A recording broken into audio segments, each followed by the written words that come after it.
गुवाहाटीના સરોજ જાય સ્પોર્ટ્સ કોમ્પ્લેક્સમાં એક મહત્વપૂર્ણ કાર્યક્રમ યોજાયો, જેમાં કેન્દ્રીય મંત્રી શિવરાજસિંહ ચૌહાણે 50,000 લાભાર્થીઓ માટે પ્રધાનમંત્રી આવાસ યોજના હેઠળ ગૃહપ્રવેશ સમારોહમાં ભાગ લીધો।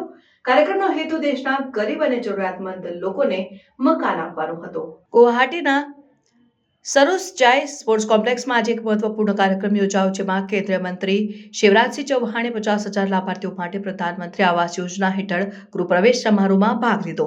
કાર્યક્રમનો હેતુ દેશના ગરીબ અને જરૂરિયાતમંદ લોકોને મકાન આપવાનો હતો। મંત્રીએ જણાવ્યું કે આ કાર્યક્રમ દેશના ગરીબ લોકો માટે એક મહત્વપૂર્ણ પગલું છે। પીએમએવાય યોજના હેઠળ 50,000 લાભાર્થીઓને તેમના નવા મકાનોમાં પ્રવેશ કરાવવામાં આવ્યો છે। આ મકાનોને કારણે લોકોના જીવનમાં સુધારો થશે અને તેઓને સુરક્ષિત અને આરામદાયક જીવન જીવવાની તક મળશે। આ કાર્યક્રમ દરમિયાન મંત્રીએ લાભાર્થીઓને તેમના નવા મકાનોના ચાવીઓ સોંપીને આ મકાનોમાં તમામ આધુનિક સુવિધા ઉપલબ્ધ છે, જેમ કે વીજળી, પાણી, ગેસ કનેક્શન અને શૌચાલય। આ મકાનોને કારણે લોકોના જીવનમાં એક નવો ચેપ્ટર ઉમેરાશે અને તેઓને વધુ સુખાકારી મળશે। મંત્રીએ વધુમાં ઉમેર્યું કે પીએમએવાય યોજના દેશના ગરીબ લોકો માટે એક આશીર્વાદ છે। આ યોજના હેઠળ ગરીબ લોકોને મકાન મળી રહ્યા છે અને તેઓને સુરક્ષિત અને આરામદાયક જીવન જીવવાની તક મળી રહી છે।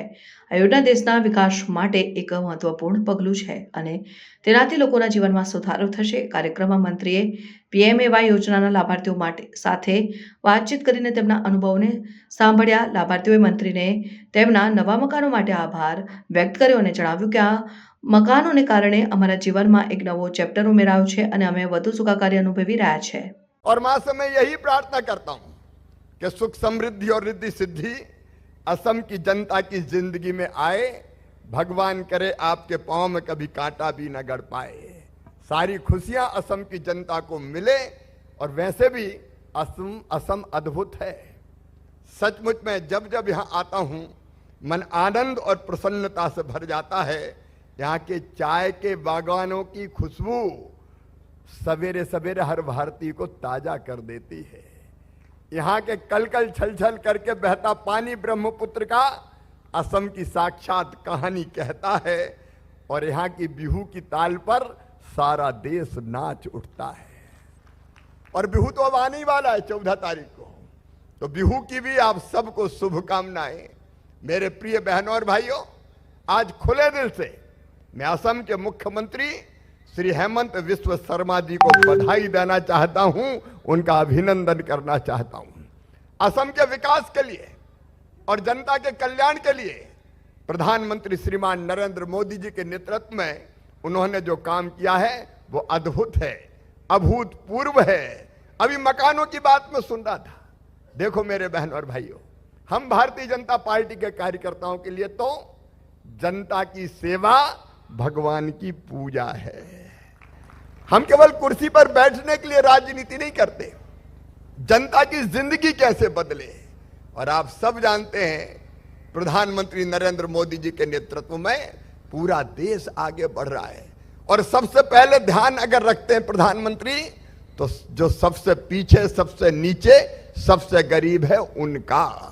और इसलिए हर गरीब को फ्री में राशन मिल जाए, ये चमत्कार किसी ने किया है तो हमारे प्रधानमंत्री नरेंद्र मोदी जी ने किया। एक बार ताली बजा के मोदी जी का भी अभिनंदन कीजिए, स्वागत कीजिए। रोटी मिले, मकान मिले। आज हेमंत दा आपको मैं फिर बधाई देता हूं। हमारे ग्रामीण विकास मंत्री रणजीत जी बैठे हैं। मकान 20 लाख में से 19 लाख से ज्यादा आपने बना के गरीबों को समर्पित कर दिए, आपका अभिनंदन। और हमने पूछा जब आ रहे थे, लाभार्थी हितग्राही मकान बना कि नहीं बना, तो सबने कहा मकान बन गया। आज जिन 50,000 भाइयों ने गृह प्रवेश किया है, बहनों ने, उनको भी बधाई देता हूं, अभिनंदन करता हूं। लेकिन ग्रामीण विकास मंत्री बनने के बाद मामा भी पहली बार असम में आया है। हेमंत दा ने कहा अभी कि ये मकान तो बन गए 20 लाख, लेकिन जरूरत अभी और भी है। आप बताओ बहनों और भाइयों, हर गरीब का पक्का घर होना चाहिए कि नहीं होना चाहिए? जोर से बताओ, होना चाहिए कि नहीं? होना चाहिए। तो दादा कह रहे हैं अभी तो आवास प्लस की सूची में से ही कुछ बचे हैं, दादा जो बन गया अब उनकी बात नहीं करूंगा, लेकिन आपने जो बताया और मैंने जानकारी ली, उस जानकारी के हिसाब से अभी 7,76,000 मकान उस सूची में से और बनना है। और इसलिए आज ही 3,88,000 मकान तत्काल हम स्वीकृत कर रहे हैं असम के गरीबों के लिए। मेरे अधिकारी यहां बैठे और ये कह के नहीं करूंगा, दादा भी आपको चिट्ठी भी देने वाला हूं, क्योंकि आपने पहले ही कह दी थी कि आओ तो कुछ लेके आना, तो लेके आया हूं।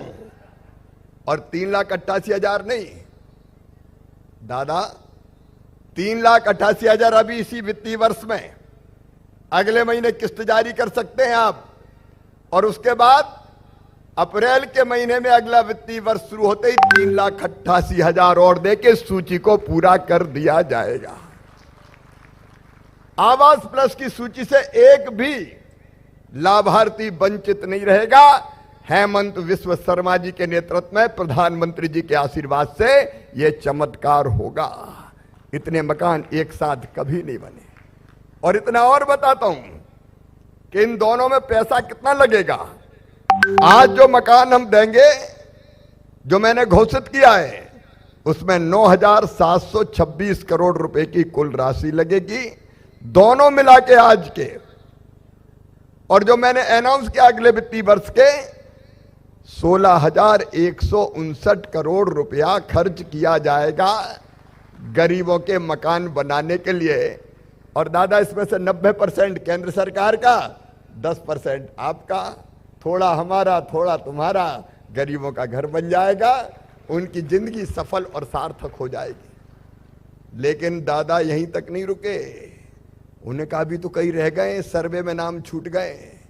तो मेरे बहनों और भाइयों, आप भी ध्यान से सुनना और बाकी को सुना भी देना कि जो मकान बचे हैं प्रधानमंत्री जी ने तय कर लिया है।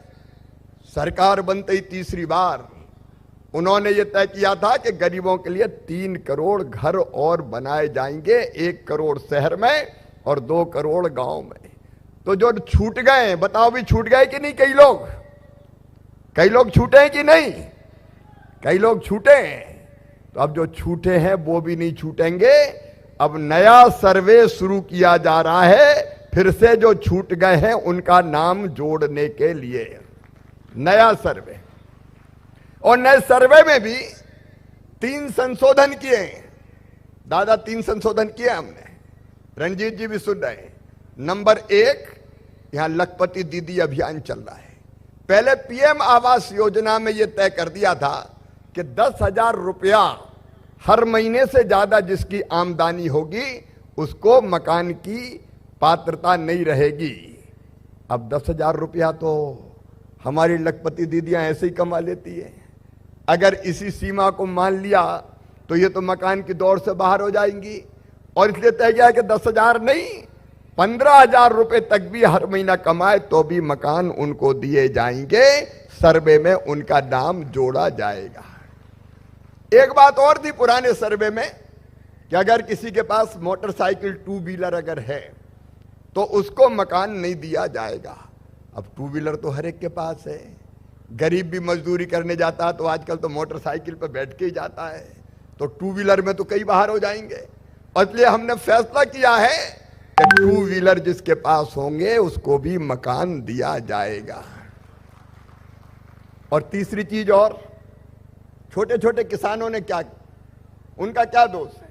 2.5 एकड़ तक सिंचित जमीन वाले और 5 एकड़ तक अनएरिगेटेड असिंचित जमीन वाले जो किसान हैं उनको भी घर दिए जाएंगे, ताकि छोटे छोटे किसानों को भी घर मिल सके। अब ये 3 शर्तें और हटा के अब हम सर्वे करेंगे। लेकिन दादा सही सही बोलते हैं, कोई चीज छुपाते नहीं है। उन्होंने कहा कि कई बार नीचे जो सर्वे करने टीम जाती है वो ही गड़बड़ कर देती है। अब ये गड़बड़ बिल्कुल निर्मूल होनी चाहिए और उसके लिए 2 काम हम कर रहे हैं। एक तो सर्वे करता है अमला, मतलब रेवेन्यू का हो, पंचायत ग्रामीण विकास का हो, लेकिन अब हितग्राही जिसके पास घर नहीं है, कच्चा घर है, वो खुद भी सर्वे कर सकता है।